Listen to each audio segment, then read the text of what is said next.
All women are different, but they are all women. This video is androcentric from a men's point of view and is presented as opinion, commentary, and debate. Expressing opinions is not violence. These are ideas to challenge, question, and argue in public, because classical liberalism relies on the First Amendment for its dialectic. If you are a feminist, then consider this. If patriarchy truly existed as claimed, feminism could not. And if all men are trash and women are equal to men, then what are we to conclude? Women will die for their children. Men will die for their wives and children. And God chose to die for all mankind. Authority rolls up with responsibility. If this framing of facts offends you, click off to a cute cat video. Proceeding further will expose you to gamma bias and criticism directed at ideas, claims, institutions, not at any individual's virtue or dignity. Our method follows the 7 liberal arts, the trivium, grammar, logic, rhetoric, and the quadrivium, arithmetic, geometry, music, and astronomy. And the transcendentals, the good, true, and beautiful. If this framework is not for you, feel free to exit now. It's no disgrace. Women are wonderful. God bless America. Men are great. Feminismus delendus est. Fatherless Wound. How the Death of the Patriarch Breeds the Modern Pathology, written by Conrad Riker. Available now. Links in description. Fatherless Wound. A field guide for men who still notice reality. The vegan leather of solipsism. How a gynocentric witch's heart rate monitor and pink steering wheel cover prove that replacing male logos with occult feeling audits is just an infantile parasite confessing her total dependence on the men who built her car. A woman with a doctoral degree, a credential she mentions with the same reflexive urgency as a medieval peasant clutching a saint's relic, has published 2,000 words about a steering wheel cover. And somewhere in the collapsed ruins of Western thought, a logician's ghost weeps. I want you to hold that image, a PhD, a steering wheel cover, a heart rate monitor, and the seismic conclusion that the civilization that gave us Aristotle's Organon, the Magna Carta, the Sistine Chapel, and the Saturn V rocket is oppressing her because the pink vegan leather makes her wrist feel nice. This is not satire. This is the actual intellectual output of the modern academy, an institution funded overwhelmingly by the tax surplus of men who lay asphalt in August and die 14 years earlier than the women who lecture them about privilege from air-conditioned lecture halls. The steering wheel she grips was machined by men in factories where hearing loss is considered a normal Tuesday. The lithium in her electric car's battery was extracted by men in Chilean pits where the life expectancy would make a Victorian chimney sweep wince. The road she drives on was surveyed by men educated in the very mathematical traditions, Euclid, Archimedes, Newton, that her gender studies department has since classified as tools of colonial oppression. She contributes a pink sleeve and calls it revolution. The dictionary defines parasitism as an organism that feeds on a host while contributing nothing to its survival. I define it as writing a manifesto about your steering wheel cover while the men who built the car, the road, and the entire logistical architecture of your existence are killing themselves at 4 times your rate, and you cannot spare a single spike in your precious heart rate for them. Let us address the medicalization of idiocy, because this is the snake oil at the center of her carnival tent. Her heart rate spikes when a man explains something to her. She records this number 94 BPM, 103 BPM, 112 BPM, as though it constitutes evidence of anything beyond a poorly regulated nervous system and an over-reliance on oat milk lats. By her own logic, her resting heart rate of 58 BPM during coven rituals proves that witchcraft works. By the same reasoning, my resting heart rate of 62 BPM while reading her article proves that it is sedative. Neither conclusion follows. A feeling is not a fact. A sensation is not an argument. A spike in cortisol is not a syllogism. The classical tradition she so despises spent millennia developing tools, formal logic, dialectic, the separation of subjective impression from objective reality, precisely to prevent the confusion of internal weather with external truth. She has not merely abandoned these tools, she has inverted them, building an entire epistemology on the premise that her emotional state is the final court of appeal. This is not philosophy. This is a toddler demanding the world recognize her tantrum as jurisprudence. And here is the tragedy she cannot permit herself to see, because seeing it would require the one thing her entire ideology exists to prevent: honest self-reflection. The trad wife she despises, the woman rolling pie crust at 5 a.m., building a home, raising children, maintaining the basic cellular unit of every civilization that has ever survived more than 2 generations, is not her enemy. That woman is her mirror, and the mirror shows something Dr. Winona cannot forgive. A woman who chose duty over demand, who found meaning in service rather than in a coven subscription model. Who experiences the quiet peace of a life ordered towards something larger than her own reflection. Her 103 BPM is not righteous fury, it is the panic of the void confronting substance. It is what happens when a woman who has based her entire identity on the premise that traditional femininity is oppression sees another woman living it happily and realizes, in some pre-linguistic chamber of her soul, that her therapist cannot bill for, that she chose wrong, that she traded the steering wheel for the cover, the substance for the surface, the altar for the aesthetic. She did not reject the patriarchy, she rejected meaning itself. And now she sits in a car built by 10,000 men she has never thanked, gripping a pink circle of plastic, monitoring her own pulse as though it were a magic 8-ball, and calls her paralysis freedom. Gentlemen, this is what we are up against. This is the mind that has captured our universities, our courts, our family law systems. A woman who thinks her heart rate is an argument and her steering wheel cover is a manifesto is not a philosopher. She is a symptom, and the disease has a name, a history, and a body count we are only beginning to tally. Bunkum article by a feminist PhD, The Soft Revolution of Steering Wheel Covers, Why My Heart Rate Monitor Proves the Patriarchy is Still Winning, by Dr. Winona, feminist Marxist, PhD. Last Tuesday, I bought a steering wheel cover. It was blush pink, genuine vegan leather, embossed with a subtle chevron pattern that spoke to me. No channeled something through me, something ancient and repressed and furious. My heart rate monitor, which I wear religiously, resting 68 BPM, thank you very much, though it spikes to 112 every time a man explains something to me, which is basically always, recorded a noticeable calm descend over my nervous system the moment I gripped that soft, yielding surface. And then it hit me, sisters. This is what they've stolen from us. Not steering wheel covers specifically, though honestly, yes, also that, but the entire ecology of softness that our bodies instinctively crave and that patriarchal capitalism has systematically weaponized against us. Let me explain. Actually, no, let me feel plain. My therapist, a non-binary somatic healer named River, who charges 340 hour and is worth every penny of my HSA contribution, says I carry tension in my jaw that corresponds to generational patriarchal wound storage. My heart rate monitor confirms this objectively. When I scroll past a tradwife video on Instagram, some woman in a gingham apron smiling like she's never had a dark thought in her entire colonized existence, my BPM spikes to 94. 94. That's basically a medical emergency. That's my body knowing something my mind hasn't fully deconstructed yet, but I'm deconstructing it now, right here for you, for us. The tradwife aesthetic is a trap wrapped in gingham. Let's talk about the tradwife movement, which is not, as some centrist concern trolls would have you believe, a harmless aesthetic choice. It is a backlash movement. It is a coordinated psychic assault on every gain women have bled for. These women, these smiling, sourdough-kneading, homeschooling foot soldiers of the patriarchy, aren't choosing anything. They're being chosen by a system that needs their complicity to survive. The tradwife aesthetic is the ultimate Trojan horse, a lifestyle brand that packages submission as intentional living and calls obedience traditional values. I saw a video last week, a woman with 2.3 million followers showing her morning routine. She woke at 5 a.m., made her husband coffee, did a full face of makeup before the children rose, and then spent 45 minutes rolling out pie crust while narrating in a whisper voice about finding peace in service. My heart rate monitor hit 103.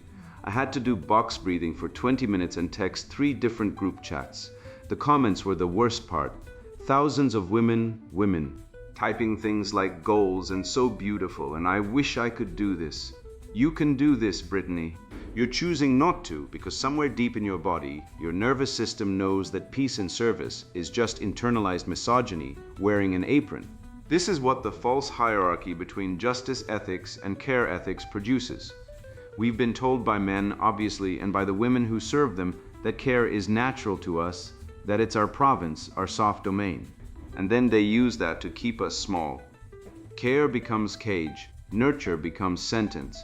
Justice ethics, the masculine domain, gets to be universal, rational, objective. Care ethics gets to be what women do, special, particular, lesser. The hierarchy is so embedded we can't even see it anymore. We just feel a vague sense of unease, a vague sense my heart rate monitor captures in cold, hard numbers that no man can argue with, though he'll certainly try. Scaling business, scaling revolution. I started scaling my coaching business last year, radical embodiment praxis, from a one-woman operation to what I now call a gynocentric collective. The process taught me everything about how patriarchy infiltrates even our most sacred spaces. When I first hired 2 assistant coaches, brilliant women, both recovering from what I can only describe as corporate patriarchal Stockholm syndrome, my male accountant asked me if I had a real business plan. My heart rate monitor hit 99 BPM. I fired him. I didn't need his numbers, I had something better embodied knowing. Here's what scaling taught me. The entire concept of scaling is masculinist. Growth, expansion, more. The patriarchal death drive wrapped in startup mythology. We don't need to scale like men. We need to scale like mycelial networks. Horizontally, rhizomatically, through underground channels of care and mutual aid and emotional labor that men will never understand because they've never done it. My business now operates on what I call queered growth principles. We don't do quarterly projections. We do monthly feeling audits. Revenue is important. Obviously, I'm not naive, I have a PhD, but revenue without alignment is just patriarchal capitalism wearing a feminist Halloween costume, and I refuse. The women in my collective don't have bosses. We have energetic facilitators. We don't have KPIs. We have kosha point inquiries, a term I developed that measures not output, but alignment with collective gynocentric purpose.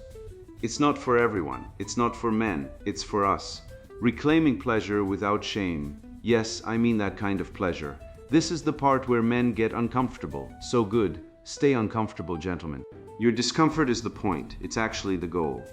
I reclaimed my pleasure last March, not sexually, well, also sexually, but primarily existentially. I decided no, I realized, because the truth was always there waiting, that my pleasure is not negotiable. It is not a reward for good behavior. It is not something a man gives me or withholds from me. It is my birthright. My holy fire, my sacrament. The word sacrament is deliberate. I've been exploring what I call spiritual feminine sovereignty, a practice that draws from pre-patriarchal goddess traditions, somatic experiencing, and what I can only describe as intuitive occult wisdom that rises through my body during sinuous rituals I perform with my coven. We're not witches, well, we are, but not in the way men fear. We're something older. Something the patriarchal death cult that calls itself Western civilization tried to burn out of us.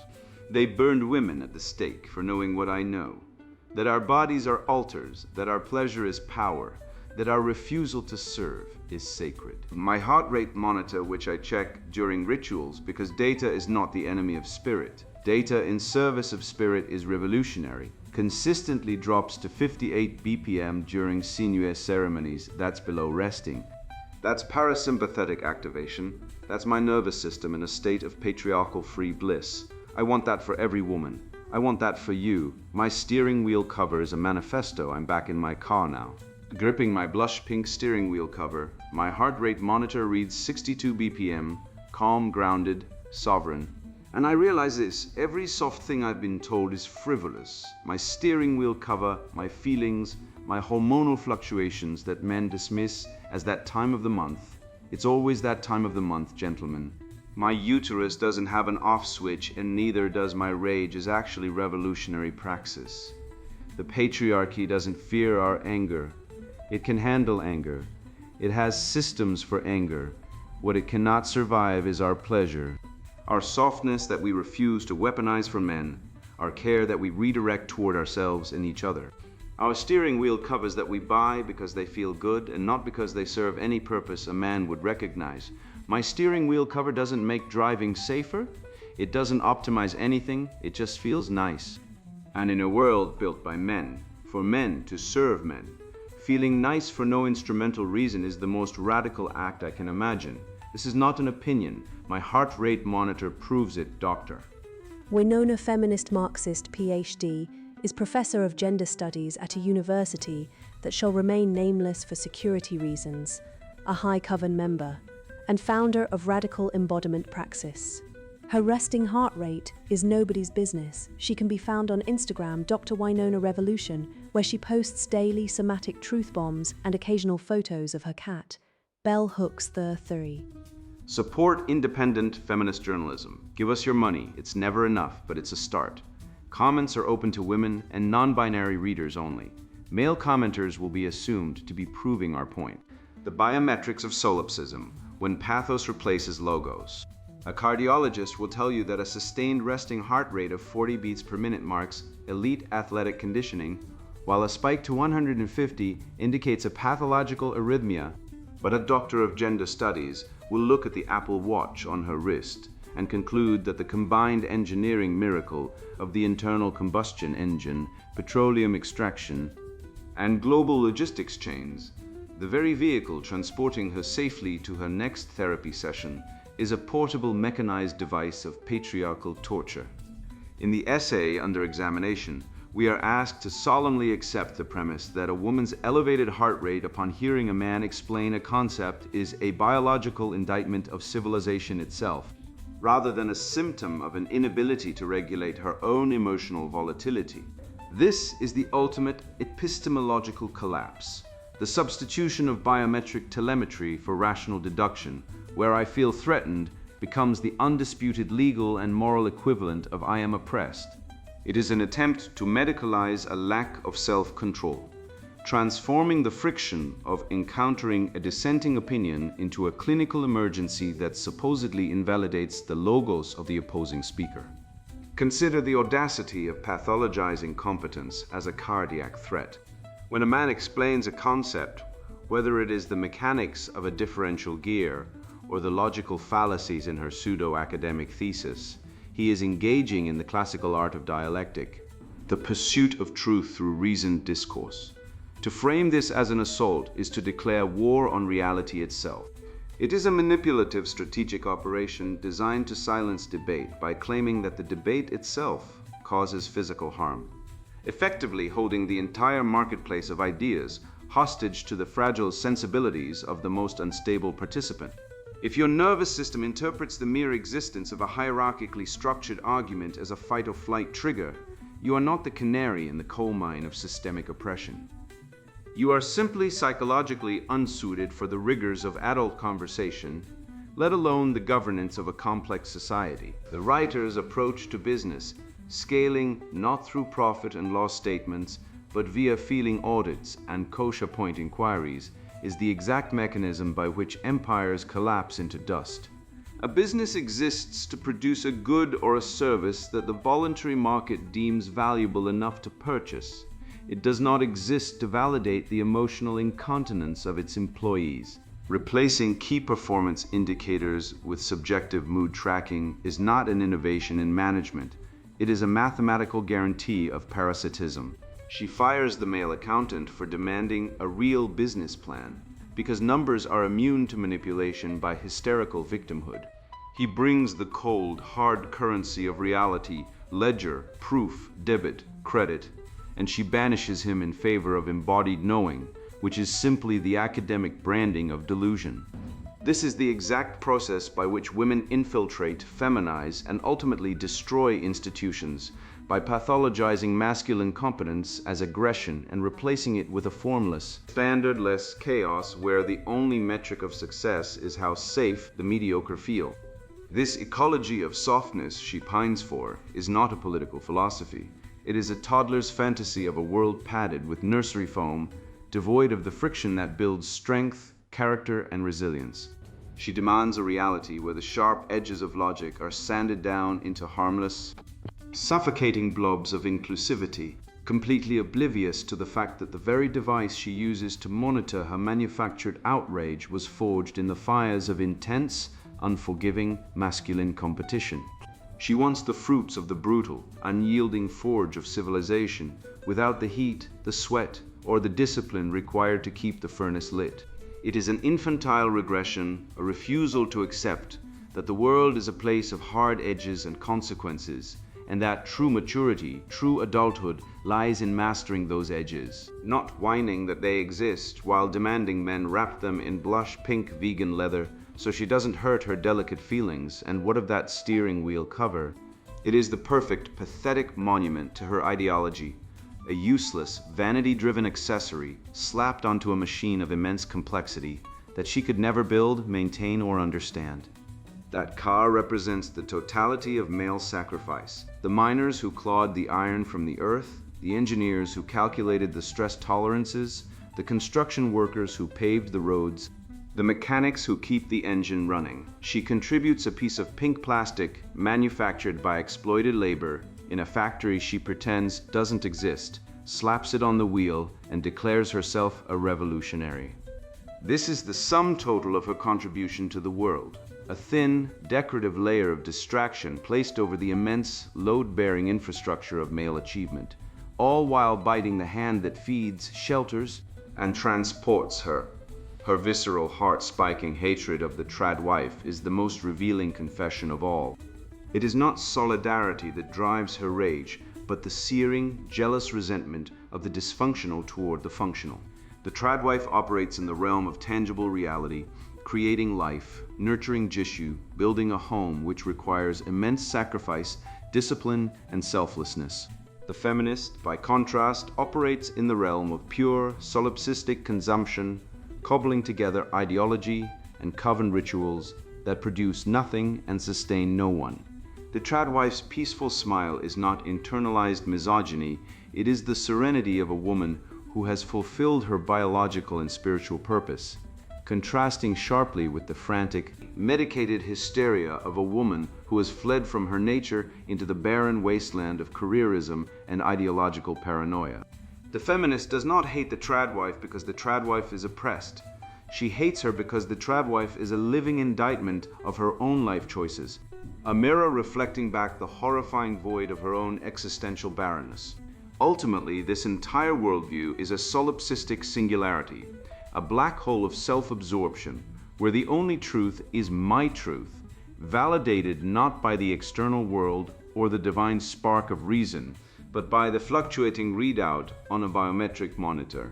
It is a theology of the tantrum where reality is not a fixed objective order to be discovered and obeyed, but a malleable dream to be shaped by her moods. When a woman's knowing is deemed superior to empirical data, and when her emotional comfort is elevated above the constitutional rights of due process and free speech, you are not witnessing a soft revolution. You are witnessing the death rattle of a civilization that has lost the courage to tell its most spoiled children no, and the wisdom to recognize that surrendering the wheel to those who value feelings over facts leads only to the abyss. I once watched a woman in a board meeting declare that a male colleague's tone had given her physical symptoms of oppression, at which point she demanded the meeting be suspended until she felt psychologically safe enough to continue. The room complied. The clock ticked, the agenda died, nothing was decided. 2 weeks later, that same organization fired a man for missing a deadline because he had stayed up all night working on the very project that meeting was supposed to advance. This is the world we have built, gentlemen.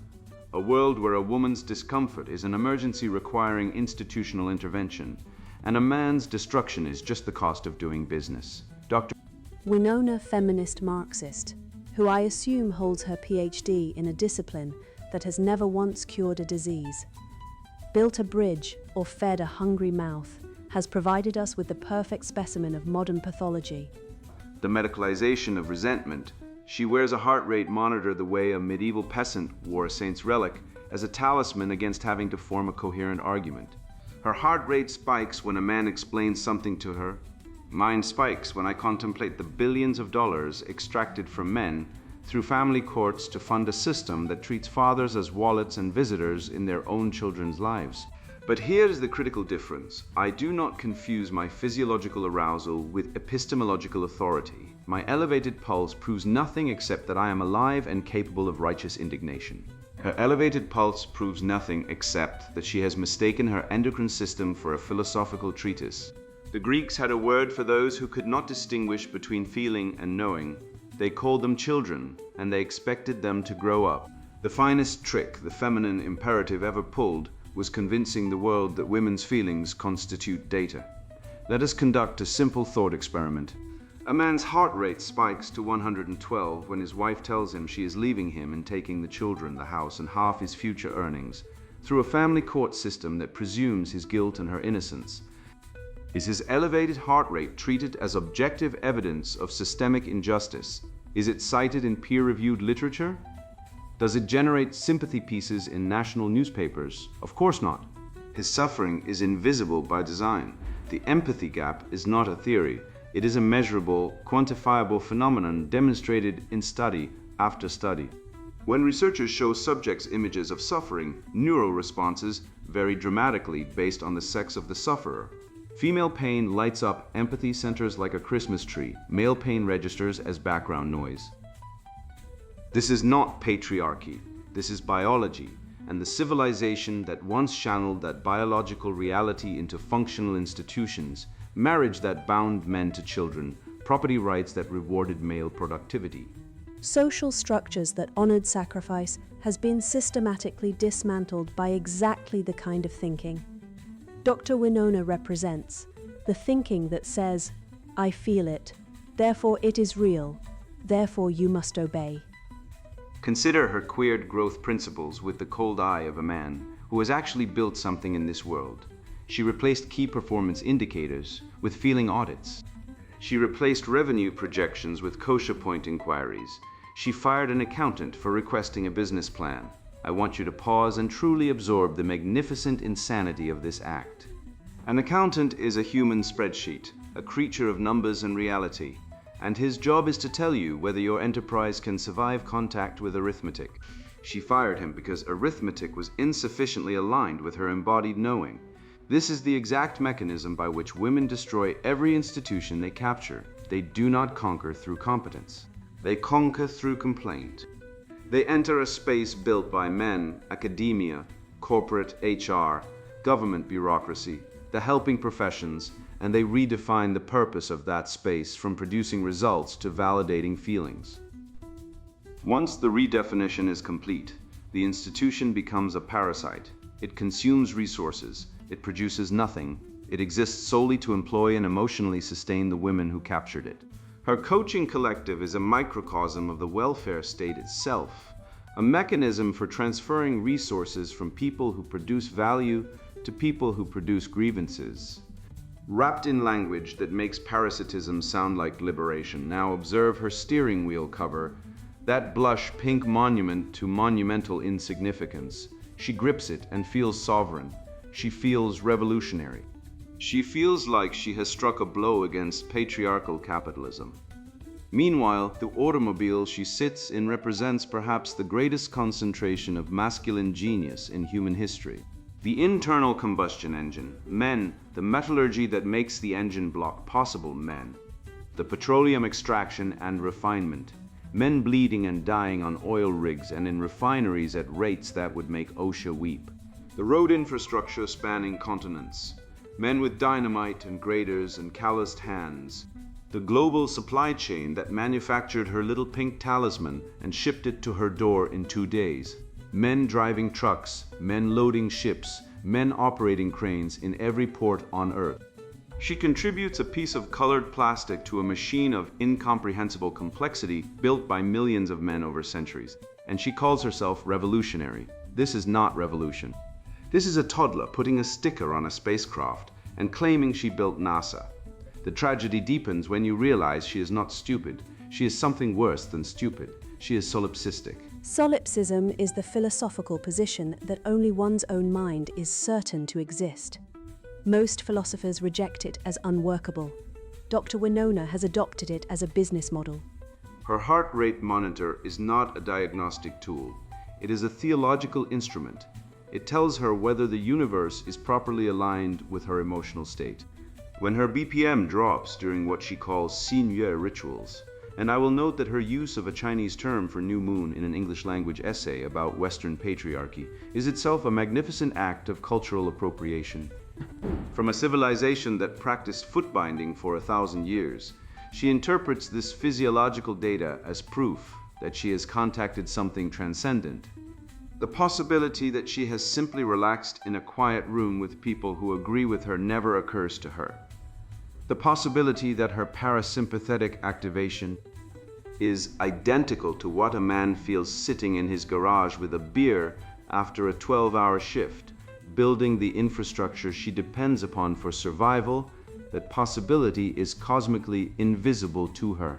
She has made her nervous system into an oracle, and like all oracles, it tells her exactly what she wants to hear. Watch how she speaks about the tradwife, that specter that haunts her waking hours and spikes her heart rate to 103 BPM. The tradwife wakes early, she makes coffee for her husband, she tends her children. She creates order in her household. She finds meaning in service. And Dr. Winona responds to this with the exact language one uses to describe a demonic possession. The tradwife is a foot soldier of the patriarchy. Her satisfaction is internalized misogyny. Her peace is a trap. Why does this woman who claims to want freedom for all women react with such visceral hatred toward a woman who has chosen a different path? The answer should disturb you. She hates the tradwife because the tradwife functions. The tradwife builds. The tradwife creates life and nurtures it and transmits civilization to the next generation. Dr. Winona, by her own account, hosts new moon rituals and argues with her steering wheel cover. The tradwife has a husband who depends on her and children who need her. Dr. Winona has an Instagram account and a cat named after a feminist theorist. The rage she directs at the functional woman is the rage of the barren toward the fruitful, the rootless toward the rooted, the consumer toward the creator. It is the rage of someone who has made her own sterility into a political philosophy and cannot forgive those who expose it through their simple functional existence. Here is the syllogism that Dr. Winona's entire worldview cannot survive. Premise 1. She claims her feelings constitute objective evidence of systemic injustice. Premise 2. Her feelings are triggered by women choosing traditional lifestyles, by men explaining things, by the existence of objective metrics, and by the absence of pink vegan leather. Conclusion. Her philosophy is not a description of reality, but a symptom of her own psychological disorder. She has medicalized her inability to cope with a world that does not worship her. She has weaponized her fragility into a political program. She has turned her emotional incontinence into an academic credential. And the entire apparatus of modern institutions, universities that grant her degrees, publishers that print her words, social media platforms that amplify her grievances, governments that fund her programs with tax dollars extracted primarily from men exist to validate this pathetic circular logic. I feel oppressed, therefore I am oppressed. Therefore my feelings prove my oppression. The men who built this civilization did not have heart rate monitors. They had calluses, they had hernias, they had silicosis and black lung and bodies broken by labor. They built the roads and bridges and power plants and sewer systems that make Dr. Winona's life of comfortable grievance possible. They died by the millions in wars fought to protect the society she now condemns. And they did all of this without once demanding that the world be softened to accommodate their feelings. They did it because it needed doing. They did it because men build. That is what men do. We build, we protect, we provide, and then we die. And we ask only that our contribution be remembered honestly. Instead, we get Dr. Winona and her steering wheel cover, telling us that our civilization is a death cult while she drives on our roads, heated by our energy grids, protected by our police forces, fed by our agricultural systems. Typing her manifesto on devices manufactured by our engineering genius. The appropriate response to her essay is not anger. It is the quiet, immovable refusal to accept her frame. She has offered us a philosophy of the nursery, a worldview fit only for overgrown children who cannot bear the weight of existence without padding. We are the men who build the world she inhabits. We do not need her permission to continue. We do not need her approval. We need only to remember who we are and to stop apologizing for the civilization that our fathers built, and that she, from the comfort of her heated car with its pink steering wheel cover, presumes to judge. And I would not dwell on this particular transaction. Woman pays charlatan. Charlatan tells woman she is perfect. Repeat ad infinitum, except that it scales. Our priestess has not stopped at consuming this absolution. She has recognized that the same grift that captured her can be turned outward, aimed at other broken women, and monetized at the exact same rate. The architecture is already built. The theology is already established. She need only open her doors, light some sage, and charge $340 an hour for the privilege of hearing that nothing is ever your fault. The witch's wheel, occultism, parasitism, and the mechanics of decline. Our PhD-wielding priestess pays $340 an hour to a creature named River, named, one assumes, after the body of water, though erosion would be more honest, to have her sins washed not in blood, but in validation. The old confession required the penitent to name his fault, to kneel, to accept that he had failed the moral law written into the fabric of the cosmos. It demanded humility. It produced saints. River's somatic healing clinic produces neither saints nor sinners, only eternal patients. The replacement is exact and inverted. Where the confessional demanded that you name your vice, the therapy session demands that you name your wound. Where the priest said, "Go and sin no more," River says you have never sinned, you have been sinned against. Where the old rite required amendment of life, the new rite requires only that you keep paying. The transaction is beautifully circular. She carries generational patriarchal wound storage in her jaw, not a habit of clenching against reality, not the physiological tax of maintaining a worldview that collapses under the mildest cross-examination, but an ancestral haunting, a ghost that cannot be exorcised because it was never there. The therapist validates the diagnosis. The patient returns. The card is charged. The wound is confirmed but never healed, because healing would end the transaction. This is not medicine. It is simony, the sale of spiritual grace for cash, stripped of even the honesty of medieval indulgence sellers, who at least promised you'd get something in return. Consider the structure of the radical embodiment practice enterprise. Forgive the trademark symbol, but it tells you everything. A woman with a PhD in grievances has constructed a machine that converts female misery into her personal revenue stream while producing nothing of material value for anyone. She hires 2 assistants recovering from corporate patriarchal Stockholm syndrome, which is to say, 2 women who held jobs with expectations and found the experience disagreeable, and fires her accountant for asking whether the enterprise has a business plan. This is presented as courage rather than financial illiteracy. She replaces quarterly projections with feeling audits and KPIs with kosher point inquiries, which measures nothing that can be verified by anyone outside the cult. The ancient scholastics had a term for arguments that could neither be proven nor disproven because they referenced nothing in observable reality. They called them sophisms, and they threw them out. Her queered growth principles are sophistry with a monthly subscription fee. The pyramid scheme of misery operates on a simple syllogism. Your suffering is caused by an invisible patriarchal force. Only I can see this force. Therefore you must pay me to describe it to you in perpetuity. The pre-Christian priests of Carthage told parents that their children's deaths pleased Moloch. At least they had the decency to demand only the child, not an ongoing weekly invoice. The mycelial metaphor she deploys with such reverence, horizontal, rhizomatic through underground channels, is an admission she does not recognize. Mycelium does not build, mycelium decomposes. It feeds on dead matter. It is nature's recycler, necessary in its place, indispensable in the forest floor, but constitutionally incapable of constructing a bridge, a cathedral, or a legal code. When she says she rejects scaling like men in favor of growing like fungus, she is describing with perfect accuracy the metabolism of a parasite. The skyscraper rises because men coordinate in hierarchies of competence. The bridge spans the river because engineers submit to the unforgiving discipline of mathematics and physics. The corporation delivers goods to millions because someone imposed standards, measured outcomes, and fired incompetence.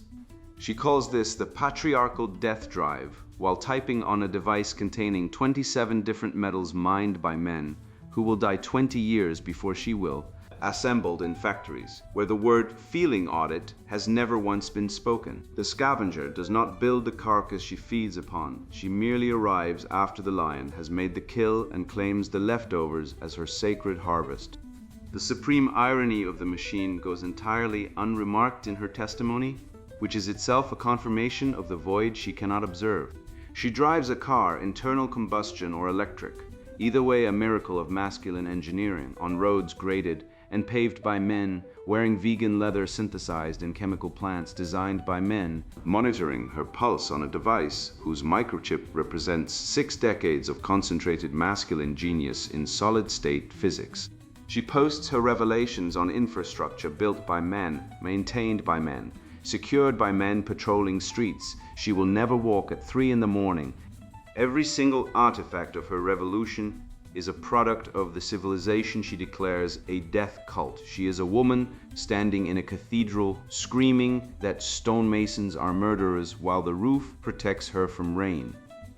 The parasite bites the host and calls the blood a sacrament. When the host dies, and it is dying, as birth rates across the developed world fall below replacement, as marriage rates collapse, as the men who built and maintained everything check out of the enterprise one by one, there will be no more blood. The steering wheel cover will not comfort her then. The pivot to the coven deserves scrutiny precisely because she presents it without embarrassment. She performs rituals under the new moon. She calls her pleasure a sacrament. She describes Western civilization as a patriarchal death cult, while constructing a literal cult of her own, complete with ceremonies, sacred objects, and a priesthood of the feelings. This is not metaphor. This is not ironic performance art. She means every word. The structure is classically Luciferian in the theological sense. The elevation of the self above the created order, the declaration that one's own will and pleasure constitute the highest law, the reframing of restraint as oppression and of appetite as virtue. The old serpent did not tell Eve that God did not exist. He told her that God's prohibition was a patriarchal restriction on her flourishing. You shall not surely die, you shall be as gods. The promise was autonomy. The delivery was the knowledge of nakedness, shame, and mortality. 5,000 years later, the same promise is made in the same terms. Your pleasure is your birthright. Your refusal to serve is sacred.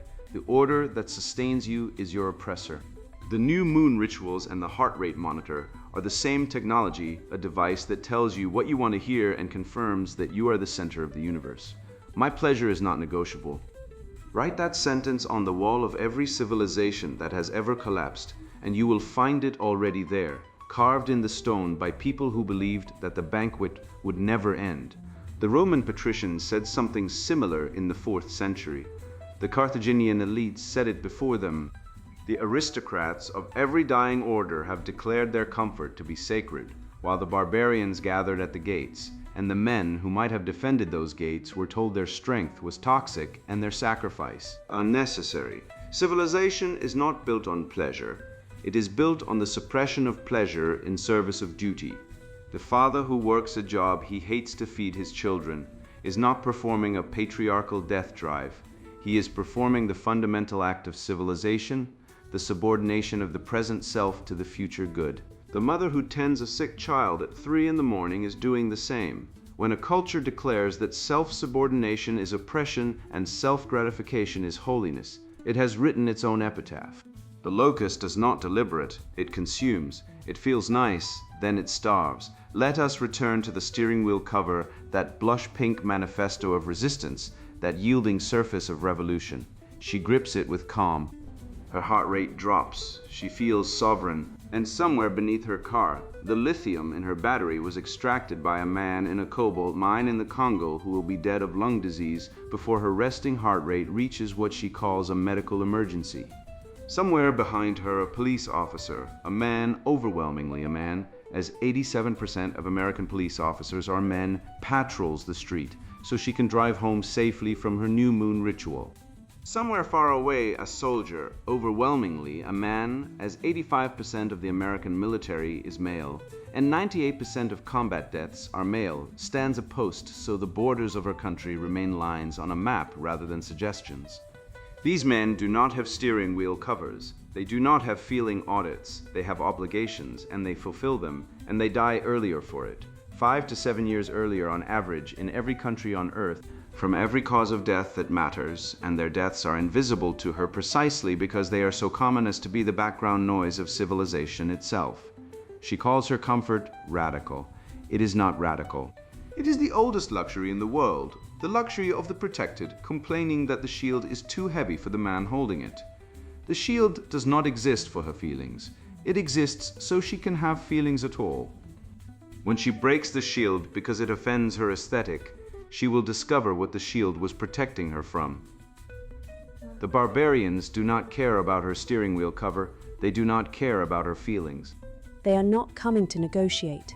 I want you to hold Thomas in your mind, because Thomas is the answer to every specious, solipsistic, self-worshipping syllable that dripped from Dr. Wynona's keyboard. She writes of pleasure as sacrament, while the real sacrament, the literal body given, the blood shed, the daily crucifixion of male labor that makes her entire cosseted existence possible, goes unremarked. She calls Western civilization a death cult from inside a climate-controlled apartment built by men, powered by men, protected by men, serviced by men, and paid for by the tax surplus of men who die on average 6 years sooner than she ever will. She has the gall to medicalize her own narcissistic rage as parasympathetic activation, while 3.9 male suicides for every female suicide go unremarked by every institution she reveres. She worships at the altar of the sinuette, while the real altar, the one where fathers are sacrificed daily in close family courts, where due process is a memory, where accusation is conviction and the best interests of the child serves as the Arbeit macht frei over the gate of the most elaborate system of involuntary servitude the modern West has ever constructed, goes unmentioned, unexamined and unforgiven. But here is the good news, and I use that phrase with full theological weight. You have read this far, which means the spell is already breaking. You have seen the machinery behind the curtain. You understand that her revolution is not a revolution at all, but a revelation of what happens when a civilization permits its epistemology to be captured by a worldview indistinguishable from the neurotics. Freya, I feel, therefore I am right.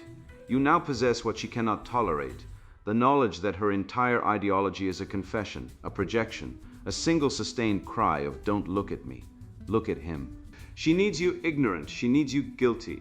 She needs you apologizing for the bridge while she drives across it, condemning the engine while she rides in it, and calling the man who built both a toxic oppressor while she cashes the check his taxes wrote.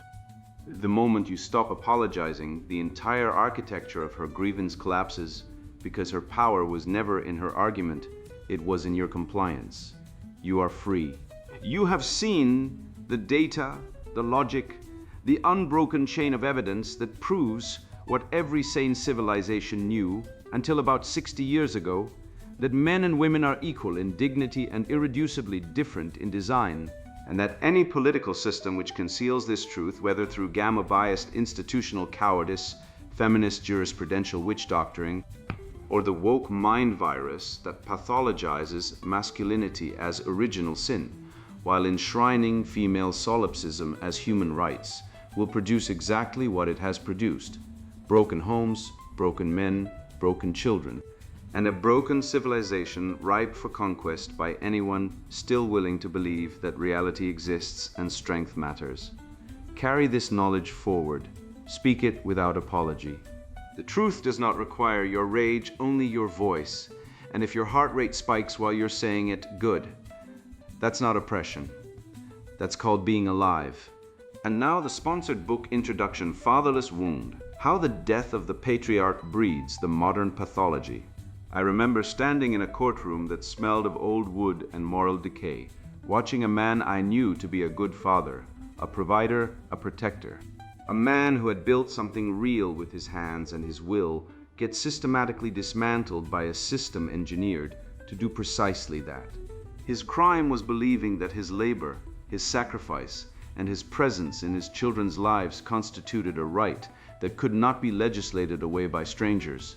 I watched the gavel fall. I watched another piece of civilization turn to dust.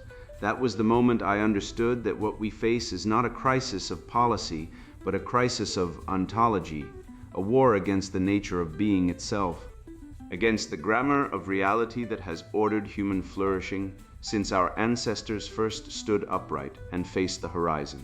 This book is not for everyone. Let me state that with absolute clarity right now. If you believe masculinity is inherently toxic, that the traditional family is an oppressive institution requiring demolition, that gender is a fluid social construct rather than a biological and spiritual reality inscribed into creation itself, close these pages and walk away. There are thousands of publications that will flatter your assumptions and validate your ideology. Go read them. Find comfort in them. I have no quarrel with you, but you will find nothing here but provocation and fury. This work was not written for you, and you will serve neither yourself nor this text by continuing. I write for the man who has felt the cold steel of betrayal, the man who has been stripped of his assets by a gynocentric legal apparatus that treats fatherhood as a financial extraction point rather than a sacred office, the man who has watched his children weaponized against him, alienated from him, turned into instruments of his punishment by a system that profits from family destruction. The man who opens his eyes in the morning and recognizes with terrible clarity that the culture surrounding him regards his very existence as a problem to be solved. I write for you, and what follows may preserve your sanity and possibly your life. I do not offer that as hyperbole. I have watched men destroy themselves under the weight of what has been done to them. I have also watched men transform that same devastation into the foundation of genuine, incorruptible masculine power. The difference between those outcomes is not luck or temperament. It is knowledge. That knowledge sits in your hands. For years, I observed the wreckage accumulate. I watched competent, intelligent men reduced to visitors in their own homes, their wealth confiscated, their authority nullified, their children taught to fear and resent them by an ideological machine that has spent generations perfecting its techniques. I watched boys grow up without fathers and develop precisely the pathologies that developmental psychology predicts. Borderline traits, narcissistic defenses, chronic attachment dysfunction, a reflexive suspicion of authority that manifests as either mindless rebellion or mindless submission. Then I watched the architects of this devastation survey their handiwork and pronounce it liberation. The word pathology descends to us from the Greek pathos, suffering, and logos, reason or account. A pathology is an account of suffering, and the suffering engulfing the modern world is not accidental. It is manufactured. It is the predictable, mathematically certain consequence of a civilization that has systematically excised the father from the family and then professed astonishment at the psychological carnage left in his absence. Fatherless children suffer dramatically elevated rates of poverty, substance abuse, mental illness, criminality, academic failure, and suicidal ideation. These are not interpretations. They are empirical facts as solid as any the social sciences have produced. Yet the cultural narrative endures. The patriarchal family was a prison. Its dissolution represents freedom, and masculinity must be reconstructed or dissolved before genuine human flourishing becomes possible. I intend to demonstrate, with the kind of precision that admits no honest refutation, that this narrative is not merely incorrect, but precisely inverted. The absence of the patriarch generates the pathology. His presence prevents it. The removal of masculine authority from the household, never its exercise, produces the chaos, anxiety, sexual confusion, purposeless violence, and spiritual starvation that define our age.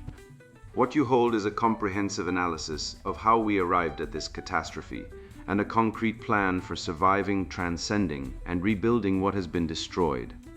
I will walk you through the ontology of patriarchal order, not merely what it does, but what it is, and demonstrate why this order reflects natural law and the fundamental structure of reality. I will deconstruct the grammatical trickery that allows phrases like toxic masculinity to function as intellectual currency, exposing how language manipulation has served as the advance guard of ideological conquest.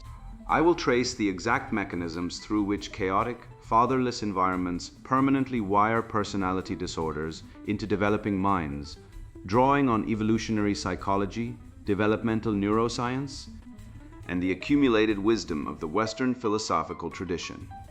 You will discover how family courts operate as mechanisms of wealth transfer and father removal.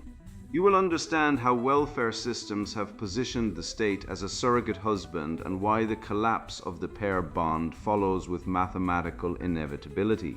You will learn the historical trajectory of the long march through the institutions, the deliberate targeting of the family as the primary obstacle to total ideological control, and the replacement of the logos with the lukewarm void of postmodern meaninglessness. You will see with clarity that may disturb you why boys are failing by every measurable metric and why the culture that produces this failure calls it progress. But diagnosis without prescription is mere complaint. This book provides the remedy. I will guide you through the crucible of betrayal, because if you are reading this, you have likely passed through it or stand at its threshold, and demonstrate how to navigate the liminal descent that follows when every institution you trusted reveals itself as hostile. I will teach you how to integrate the masculine shadow, how to master the logical and rhetorical tools required to dismantle the ideological illusions surrounding you, and how to reclaim the 4 pillars of mature masculinity that have anchored genuine male authority for millennia. I will show you how to construct what I call a gynocentric proof household, a fortress of psychological and spiritual sanity in a society engineered for collapse. I have spent years immersed in the Western canon, the Greeks who first codified the relationship between reason and reality, the Romans who built legal systems on natural law, the Christian theologians who understood the family as an icon of cosmic order, the philosophers who recognized truth, goodness, and beauty as objective realities woven into existence itself. I have also watched these traditions be systematically disassembled by an ideology that denies biological fact, rejects transcendence, and seeks to replace the accumulated wisdom of millennia with the fleeting passions of the moment. This book emerged from that collision. It is written for men who carry the tension in their bones, men who have been crushed by systems that despise them but who refuse to surrender, men who sense at a level they may not yet articulate that they bear within them something sacred, something targeted for destruction precisely because of its power. If that describes you, what follows will equip you with the intellectual armament, the psychological architecture, and the spiritual foundation necessary to stand upright in a world that demands your knees. You will learn to name the demons afflicting you, not metaphorically, but with the precision that comes from understanding their historical origins, their philosophical premises, and their operational tactics. You will learn to defend your lineage, shield your children from the psychological mutilation, passing for education, and forge a mind capable of enduring the full assault of a civilization in terminal decline. The knowledge contained here is not academic abstraction. It is forged in real experience, my own, and that of hundreds of men I have known across decades. It has been tested in family courts, ideological battlegrounds, and the private desolation of men who lost everything and had to choose between capitulation and resurrection. The men who rose did not do so through positive thinking or emotional ventilation. They rose through the recovery of a tradition that predates all our current pathologies, a tradition that understands masculinity not as a social construct to be manipulated, but as a biological and spiritual reality demanding cultivation and transmission. I ask you to think, to follow arguments where they lead, to examine evidence with a clear rationality that is your inheritance as a man and your responsibility as a conscious being. If the arguments collapse under scrutiny, abandon them. If the evidence fails to support the conclusions, reject them. But if they hold, and they do, you will face a decision: continue participating in your own annihilation or take up the mantle that has waited for you since before your birth. The patriarch is dead, they announce. The patriarch is obsolete. The patriarch is the source of all suffering. I tell you, the patriarch is not dead. He has been drugged, bound, and locked in the basement of a civilization terrified of what he represents. He is stirring. This book is the sound of that awakening. Fatherless Wound: How the Death of the Patriarch Breeds the Modern Pathology, written by Conrad Riker. Buy now, links in description.